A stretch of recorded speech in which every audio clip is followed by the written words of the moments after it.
Hello friends, तो आज हम आ गए हैं महाकुंभ मेले में जो प्रयागराज में लगा हुआ है। 144 साल बाद पूर्ण महाकुंभ का यह अमृत स्नान सभी भक्तों के लिए बहुत ही खास होने वाला है। इस ट्रिप में मैं आपको पूरी डिटेल बताऊंगा कि हम यहाँ कैसे पहुँचे, किन किन परेशानियों का हमें सामना करना पड़ा और हमें यहाँ पर क्या क्या चीजें देखने को मिली। तो स्वागत है आपका मेरे इस व्लॉग चैनल में। तो चलिए फ्रेंड्स, इस ट्रिप की शुरुआत करते हैं अपने सहारनपुर से। हाँ फ्रेंड्स, मैं सहारनपुर का रहने वाला हूँ और मैं और मेरा दोस्त निकल चुके हैं प्रयागराज की ओर। तो सबसे पहले तो हमने ऑटो पकड़ा और हम पहुँच गए अपने सहारनपुर के रेलवे स्टेशन पर, जो पहले से अब बहुत सुंदर बन चुका है, क्योंकि फ्रेंड्स हमारी ट्रेन शाम को 5:05 पर थी और हम कुछ समय पहले ही स्टेशन पर पहुँच चुके थे। तो स्टेशन पर कुछ खास भीड़ भी नहीं थी, क्योंकि यह ट्रेन यहीं से बनकर चलती है और हमारी ट्रेन का नाम था नौचंदी एक्सप्रेस। यह है मेरा दोस्त आशु, जो मेरे साथ इस ट्रिप पर जा रहा है। थोड़ा बहुत बाहर घूमने के बाद हम चल दिए अपनी ट्रेन की ओर और बैठ गए अपनी सीट पर, जो हमने एक दिन पहले ही तत्काल में बुक की हुई थी। पूरे एक्यूरेट टाइम पर हमारी ट्रेन सहारनपुर से चल पड़ती है और हमारी प्रयागराज की जर्नी स्टार्ट हो जाती है। हमारे सहारनपुर से प्रयागराज दोस्तों 770 किलोमीटर पड़ता है। और सच बताऊं दोस्तों, मैं अपनी लाइफ में पहली बार इतना लंबा सफर कर रहा हूं।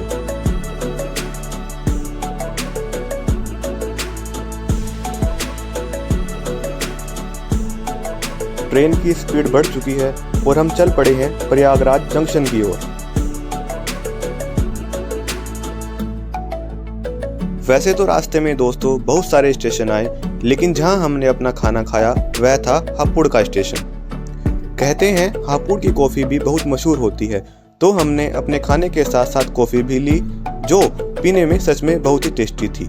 कॉफ़ी के साथ साथ हमने अपना खाना खाया और खाना खाने के बाद कुछ देर हमने फ़ोन चलाया, फिर हम सो गए। सुबह उठते ही हमने सबसे पहले चाय का आनंद लिया। इधर की तरफ कुछ सर्दी भी ज़्यादा थी, क्योंकि मेरे परम मित्र आशु को चाय बहुत पसंद है, इसलिए उठते ही इसने सबसे पहले मुझे चाय पिलाई। थोड़ी देर चाय का आनंद लेने के बाद हमारी ट्रेन एक स्टेशन पर रुक गई, जो लगभग हमारे प्रयागराज जंक्शन से कुछ ही किलोमीटर दूर था। ये देखिए दोस्तों, लगभग 1 घंटा हो गया था और हमारी ट्रेन चलने का नाम नहीं ले रही थी। सभी पैसेंजर भी बहुत परेशान थे और सभी के सभी पैसेंजर गाड़ी से बाहर उतरकर खड़े हो गए। एक बात और दोस्तों, महाकुंभ के लिए रेलवे की ओर से कुछ विशेष ट्रेनों का संचालन भी किया गया है। यह ट्रेनें शहर के 8 रेलवे स्टेशनों प्रयागराज जंक्शन, सुबेदारगंज, मौनी, छिवकी, झूंसी, रामबाग, प्रयाग और फाफामाऊ से मिलेंगी। लगभग 45 करोड़ श्रद्धालुओं के इस मेले में आने की आशंका है। फाइनली फ्रेंड्स, हम पहुंच चुके हैं प्रयागराज जंक्शन पर। ट्रेन बहुत लेट हो गई थी, इस कारण इसने हमें अगले दिन 3 बजे दोपहर के इस जंक्शन पर उतारा, जबकि इस ट्रेन को सुबह ही 10 बजे हमें यहाँ पर उतारना था। कुछ दूर चलने के बाद हमने यहाँ से एक ई-रिक्शा को पकड़ा, जिसने हमसे 40 रुपये लिए और लगभग 2-3 किलोमीटर की दूरी चलकर हमें संगम के पैदल मार्ग पर छोड़ दिया। इसके बाद हमें अपने मोबाइल का सहारा लेना पड़ा। हमने अपने मोबाइल में मैप पर देखा त्रिवेणी संगम लगभग 15 किलोमीटर दिखा रहा था। यहाँ से हमें त्रिवेणी संगम जाने का कोई भी साधन नहीं मिला और हमने भी अपनी पैदल यात्रा शुरू कर दी।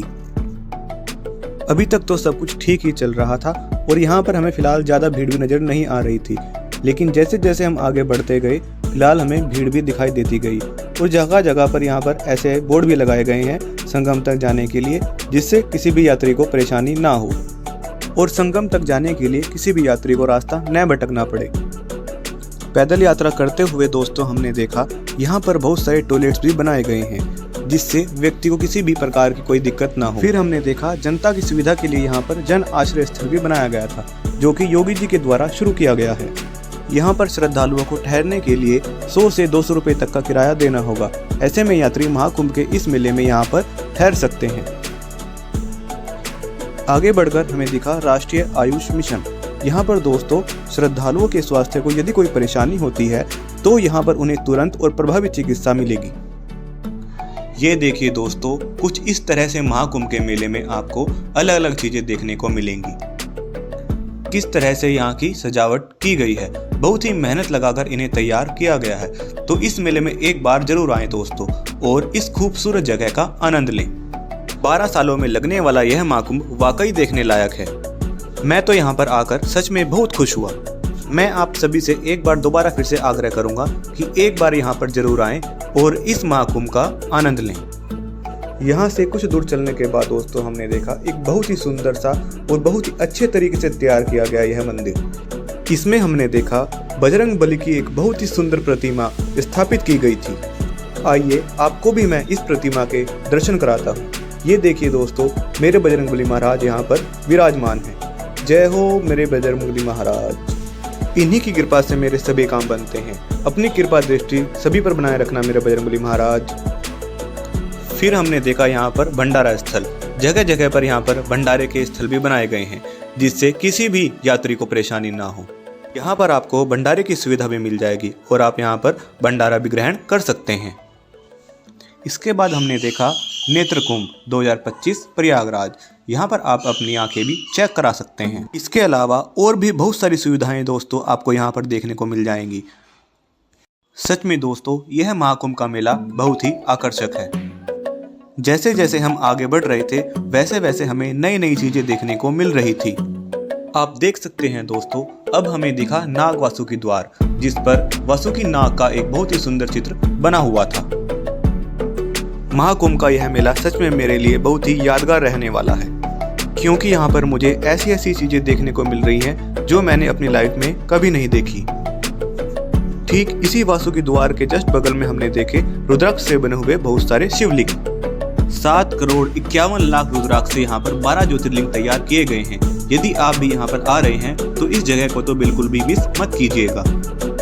नाग वासुकी द्वार से कुछ दूर चलने के बाद यहाँ पर फिर हमने देखा प्राचीन नाग वासुकी मंदिर। मान्यताओं के अनुसार दोस्तों समुद्र मंथन के बाद नागराज वासुकी ने यहीं पर विश्राम किया था। सावन के महीने में लोग यहाँ पर बड़ी संख्या में दर्शन के लिए पहुँचते हैं। मान्यता यह भी है कि प्रयागराज आने वाले हर श्रद्धालु और तीर्थ यात्री की यात्रा तब तक अधूरी मानी जाती है जब तक कि वह नाग वासुकी का दर्शन न कर ले।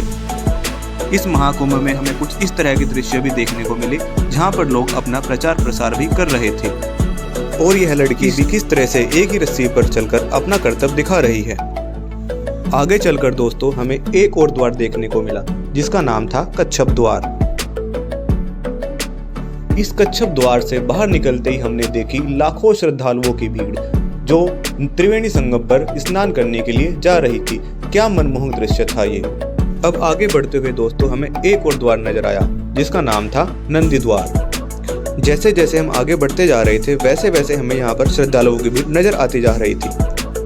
फिर हमने देखी साधु संतों की बहुत बड़ी रैली जो ढोल नगाड़ों के साथ संगम तक जा रही थी। क्या दृश्य था ये दोस्तों, वाकई देखने लायक था। यहाँ पर बहुत बड़े बड़े साधु संत त्रिवेणी संगम पर स्नान करने के लिए जा रहे थे। फाइनली फ्रेंड्स हम पहुँच गए त्रिवेणी संगम घाट पर, क्योंकि मकर संक्रांति का दिन था और महाकुंभ का यह पहला शाही स्नान था जिसको लेकर यहाँ लगभग करोड़ों श्रद्धालु स्नान करने के लिए आए। वैसे तो हमें बीच में जाकर त्रिवेणी संगम में स्नान करना था। हमने कई बोट वालों से पूछा लेकिन सभी ने मना कर दिया। भीड़ के कारण संगम पर कोई भी बोट नहीं जा रही थी, जिस कारण हमें भी यहीं पर स्नान करना पड़ा। यहीं पर सभी भक्तों के लिए स्नान करने की जगह बनाई गई थी, तो हमने भी यहाँ पर बहुत ही अच्छे से स्नान किया और यहाँ की व्यवस्था को काफ़ी अच्छी तरीके से तैयार किया गया था। फिर हमने यहाँ पर थोड़ी बहुत वीडियोग्राफी की, थोड़ी बहुत हमने फोटो खींची और जल भरकर हम चल दिए अपने प्रयागराज जंक्शन की ओर। वापस लौटते समय दोस्तों हमें रात हो गई थी। रात में भी यहाँ पर लाइट का इंतजाम बहुत ही अच्छे तरीके से किया गया था जिससे किसी भी श्रद्धालु को किसी भी तरह की कोई परेशानी ना हो। आप भीड़ भी यहाँ पर देख सकते हैं दोस्तों, करोड़ों की संख्या में यहाँ पर श्रद्धालु स्नान करने आया हुआ है। अब हम वापस आ गए अपने प्रयागराज जंक्शन के स्टेशन पर। यहाँ पर वापस भी हमें पैदल ही आना पड़ा। कोई सुविधा न होने के कारण हम काफ़ी थक चुके थे, क्योंकि हमारी ट्रेन शाम के 6:50 पर थी, इसलिए हमें जल्दी ही वापस यहाँ पर आना पड़ा। लेकिन दोस्तों हमने यहाँ पर आकर देखा हमारी ट्रेन बहुत लेट है और हम यहाँ पर टाइम से पहुँच चुके थे। इस बीच हमने कुछ खाया भी नहीं और फिर हम पहुँच गए पिज़्ज़ा पैलेस। भूख भी बहुत ज़्यादा लगी हुई थी और फिर हम पहुँच गए पिज़्ज़ा पैलेस, जहाँ से हमने एक पिज़्ज़ा को ऑर्डर किया और हमने एक बर्गर भी यहाँ पर मंगवाया। दोनों के प्राइस भी बहुत ठीक थे। पिज़्ज़ा हमें 100 रुपये का यहाँ पर मिला और बर्गर हमें यहाँ पर 40 रुपये का दिया। प्राइस के हिसाब से दोस्तों इन दोनों का टेस्ट खाने में बहुत ही अच्छा था।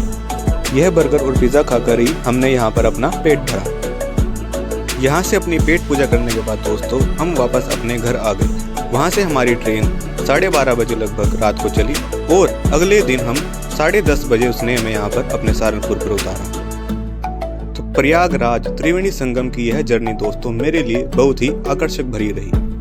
आपसे भी मैं दोस्तों एक बार आग्रह जरूर करूंगा कि एक बार प्रयागराज जरूर आएं और त्रिवेणी संगम पर स्नान करें।